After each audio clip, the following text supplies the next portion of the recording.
When you've spent half your life building something, you never expect to watch it crumble in a single evening. I was sitting at the dining table, a glass of whiskey untouched in front of me, ice cubes quietly melting, whispering away my composure. The quiet tick of the clock felt unbearably loud, as if each second hammered another crack into the fragile reality I had known for 22 years. The message on my phone glowed harshly, searing its words into my mind. "I'm not coming home tonight." My heart tightened painfully in my chest. Susan had never sent a message like that. Not once. Even at our worst, even after heated arguments, she always returned, always faced whatever storm brewed between us. But tonight, her silence, the cold detachment of those words, left me adrift in a dark ocean of confusion and dread. What did she mean? Was she safe? Had something happened? Or worse, was this a prelude to something she had hidden from me, something unbearable? As the minutes dragged on, each possibility became more painful than the last. Anger and worry churned together, twisting my stomach into knots. I called her phone, my fingers trembling as I pressed the number I knew by heart.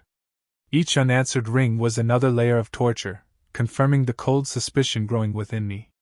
Finally, her voicemail kicked in, her voice cheerful and distant, a painful reminder of happier days. Days I thought we still had ahead of us. Days filled with laughter, quiet evenings, and gentle conversations over coffee at dawn. I couldn't speak, couldn't leave a message. Instead, I ended the call, dropping my head into my hands, pressing hard against the ache that surged behind my eyes. Outside, the world moved on, oblivious to the wreckage forming within these familiar walls. Our home had always felt safe, a refuge from the world's chaos. Now it was closing in on me, suffocating with every unanswered question. My mind raced through scenarios, each darker and more hurtful than the last. Betrayal? Deceit? Or simply the tragic, quiet decay of love unnoticed until now? As the darkness deepened around me, memories surged: our wedding day, the birth of our son, long drives, whispered promises, and quiet laughter beneath starlit skies. I had trusted every word she ever spoke, trusted her with my heart, my very being. Tonight, that trust was slipping away like sand through my fingers, impossible to hold, impossible to reclaim. I lifted the glass finally, drinking deep, letting the burn in my throat distract me from the ache in my chest. Tomorrow would come, and with it, I'd seek answers.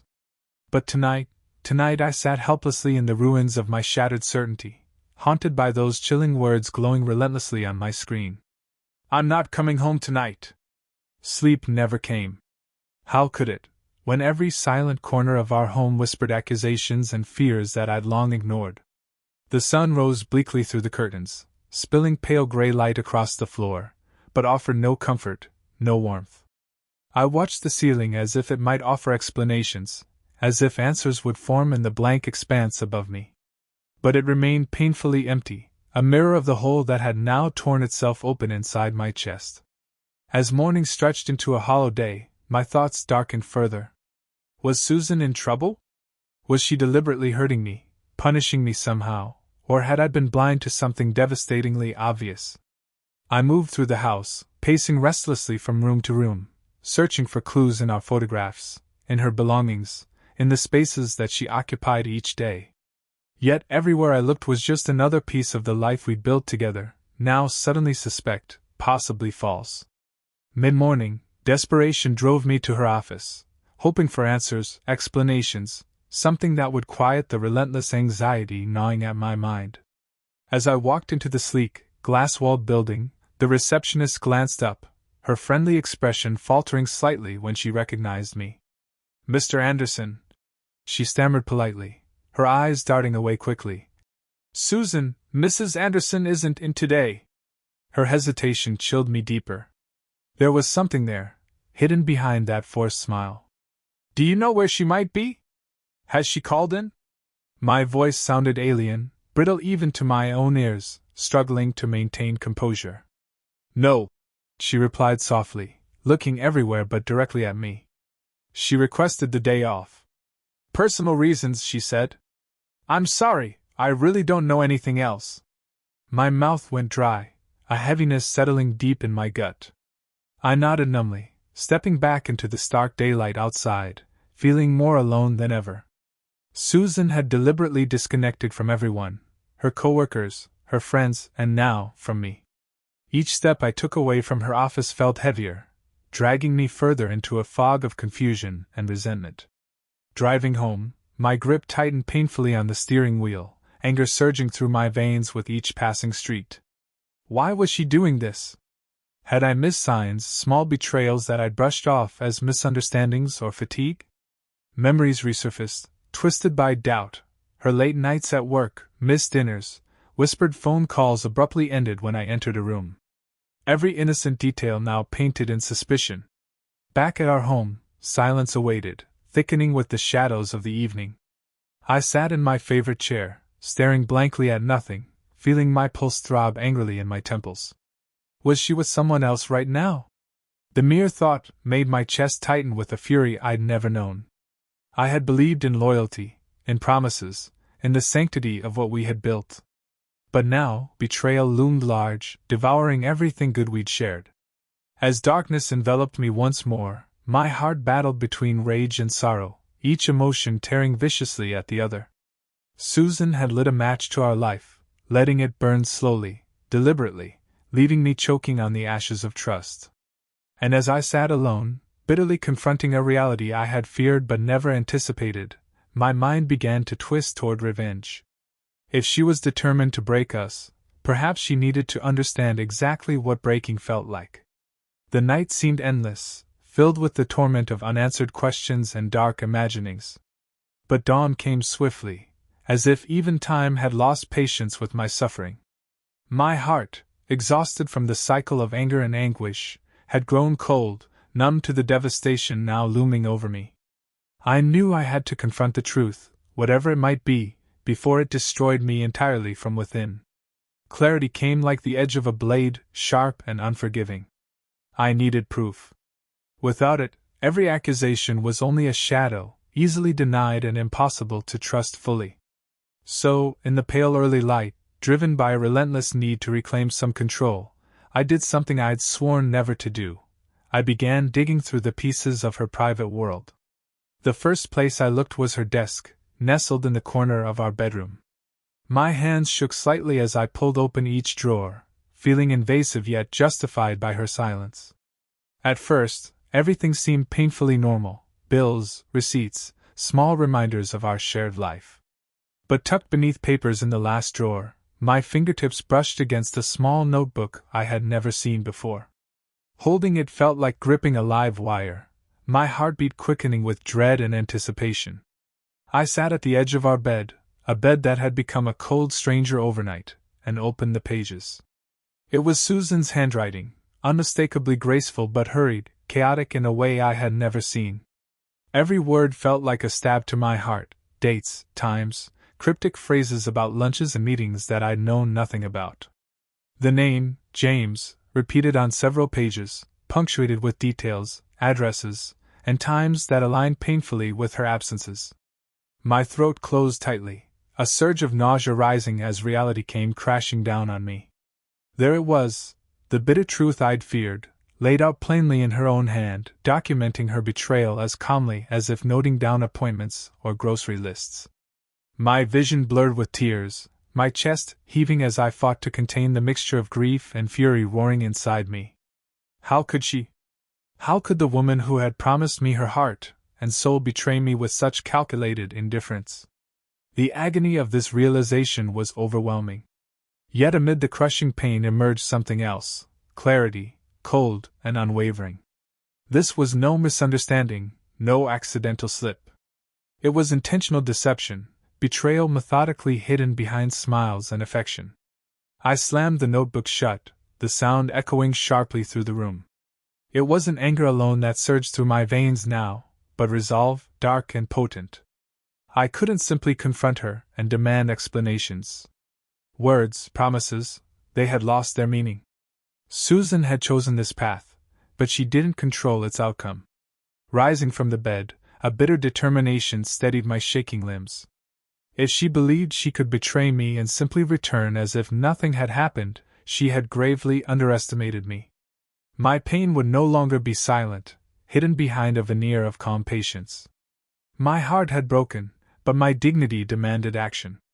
The taste of betrayal lingered in my mouth like poison, and I knew one thing clearly in that moment: Susan had ignited the fire, but now it was my turn to let it burn. I waited. The entire day slipped by in slow agony, the notebook heavy in my hands like a confession that had no voice but screamed nonetheless. I kept rereading the same pages, as if the words might shift, soften, or take on a new meaning. But they didn't. Each time I saw his name, James, it dug deeper, carving trenches of betrayal into the core of me. I tried to remember. Had she ever mentioned him? Was he a colleague, a client, someone from the past? No image came to mind, no familiar echo. Just a name, repeated over and over, always linked to places and times that perfectly aligned with her absences. And that silence, it was still ongoing. No call. No message. No attempt at explanation. It was as if she had made her decision and was now simply waiting for the dust to settle. But I wasn't dust. By early evening, the house felt even colder than the night before. Every sound, the creak of floorboards, the ticking of the hallway clock, felt amplified, cruel reminders that time was still moving forward, even as everything inside me was unraveling. I sat back down at the kitchen table where it all began, the same untouched bottle of whiskey from the night before now half empty beside me. I didn't even remember drinking it. Then, at 7:12 p.m., my phone vibrated. I need to talk. In person. Tonight. No greeting. No apology. Just that. My thumb hovered over the screen. A dozen responses came to mind, sharp, bitter words designed to cut. But in the end, I simply replied, "Come." Not because I was ready. Not because I forgave her. But because I needed to look into her eyes when she lied to me. She arrived just after 8.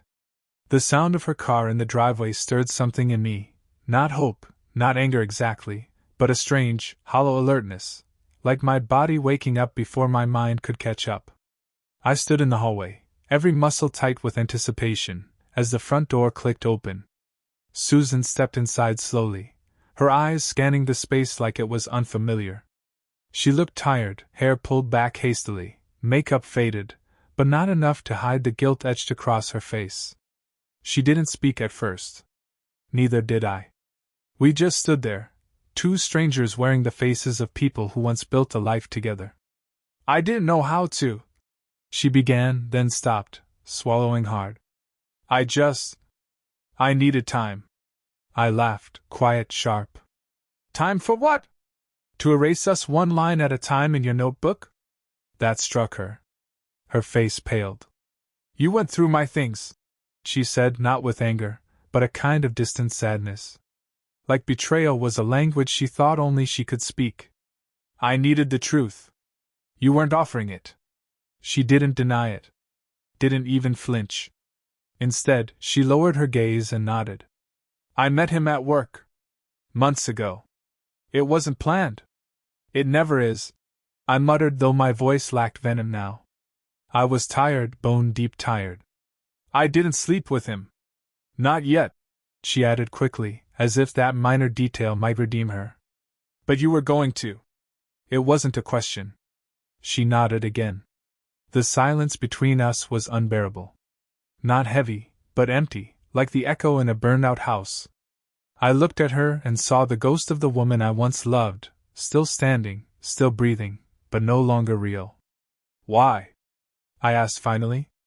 "After everything?" Her eyes filled, but no tears fell. "I don't know. I felt like I was disappearing. Like I was becoming someone I didn't recognize. With James, I felt seen again." "Seen?" I repeated, almost laughing. "I saw you every day. I loved you. Was that not enough?" "I know," she whispered. "That's the part one can't forgive myself for." I should have screamed. Thrown something. Demanded she leave and never come back. But I didn't. Instead, I walked past her into the living room, sat down in the same chair I'd occupied the night she disappeared from my life. She followed, standing in the doorway like she didn't belong here anymore. "Are you staying there now?" I asked. "With him?" She hesitated. "No. I left. That's not what I want. Not anymore." I looked at her then, really looked. And what I saw wasn't a wife or a lover or even a betrayer. Just a woman who had broken something sacred and didn't know how to piece it back together. "I don't know if we can come back from this," I said quietly. "I know," she whispered. And for the first time since it all began, I believed her. Susan stayed the night. Not in our bedroom, she didn't dare, but in the guest room, a space that had always been meant for visitors, never exile. I didn't ask her to stay. I didn't stop her either. Maybe part of me still needed her close, like touching a wound just to feel something, to remind myself I was still alive beneath the damage. I barely slept. Just lay there, eyes open in the dark, listening. Every faint sound, the creak of the floor, the slow hum of the refrigerator, felt loaded now. Her presence down the hall was like a foreign object embedded in the body of my home. In the morning, I didn't go to her. I made coffee in silence, letting the bitter scent fill the house, masking the tension that clung to the walls. When she finally emerged, barefoot, hair tangled, her expression was unreadable, somewhere between regret and resignation. She sat across from me at the kitchen table. "Do you want me to leave?" she asked, her voice barely above a whisper. I didn't answer right away. I studied her instead. The woman who once shared every secret, every late-night laugh, now looked like a fading photograph, familiar, but impossible to touch. "Part of me does," I admitted. "But not for the reason you think." She looked up, searching my face. "Then why?" "Because I don't know who you are anymore. And I don't know who I am with you." That landed like a stone between us. She reached for her mug but didn't drink. "I want to fix this," she said. "You can't fix what you chose to break." "I know," she whispered. "But I can try to rebuild. If you'll let me." A bitter smile touched my lips. "You're asking me to trust you again.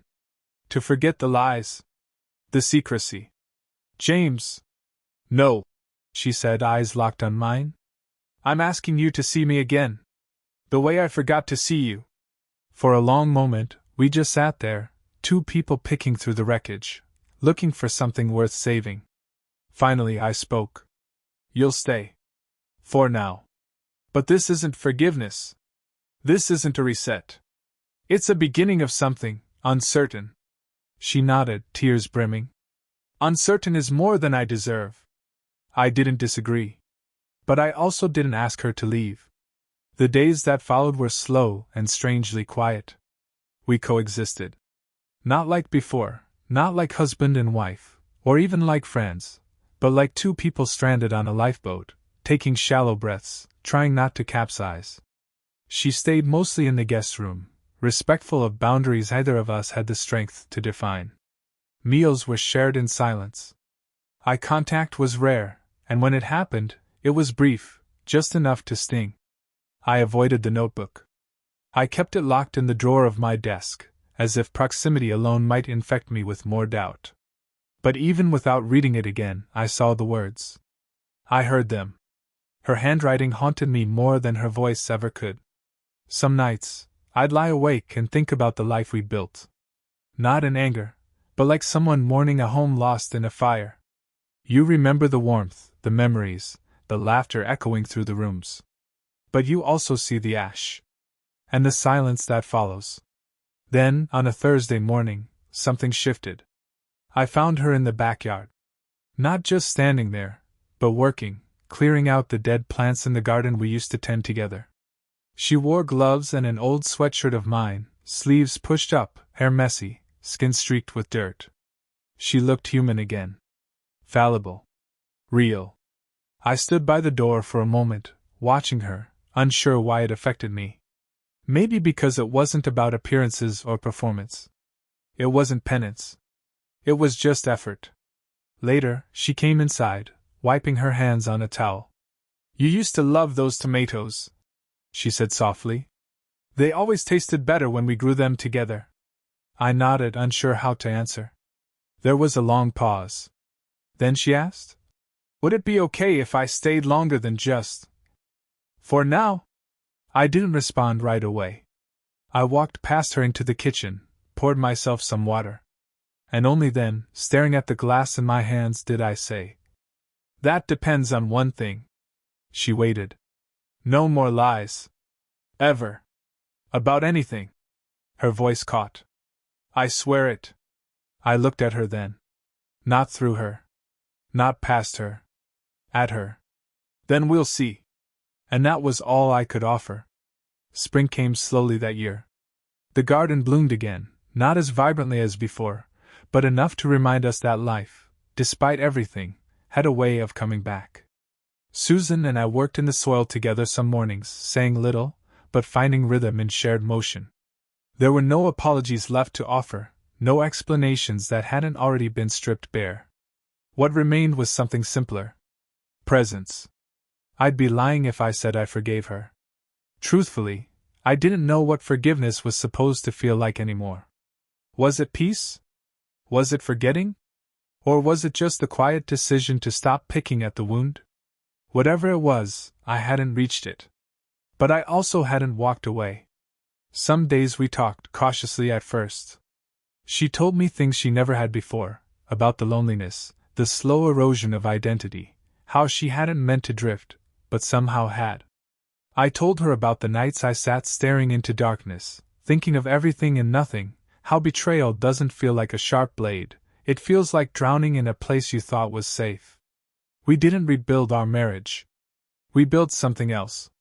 Less defined, less perfect. There were no more anniversaries marked on calendars, no illusions of a clean slate. But there were small things. Cups of coffee left out in the morning. Notes scribbled and tucked between pages of books. Quiet glances that asked, are we still trying? And silent nods that answered, yes. Trust didn't return. Not completely. It never does, not in the same shape. But something new took its place. A kind of mutual honesty born from absolute wreckage. We had both seen the worst in each other, and chose to stay. Not out of obligation. Not out of fear. But because somewhere, beneath the ruin, we still recognized the echo of something worth salvaging. And sometimes, that's enough. Drop your thoughts in the comments, I read them all. Don't forget to like, subscribe, and share to help this video reach more viewers. See you in the next one.